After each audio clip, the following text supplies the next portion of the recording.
Yaşlarımız yakın idi. Lakin biz cahil idik, o bilgeydi. Biz pervasızdık, gözü karaydık. Lakin o cesur idi. Savurgandık biz. O cömertti.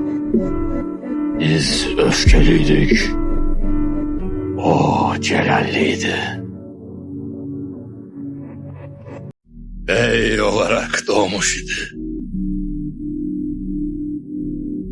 Rabbimin Türk beylerine verdiği kut onda ışıldamaktaydı. Ay benim beyim. Benim Ertuğrul Bey'im.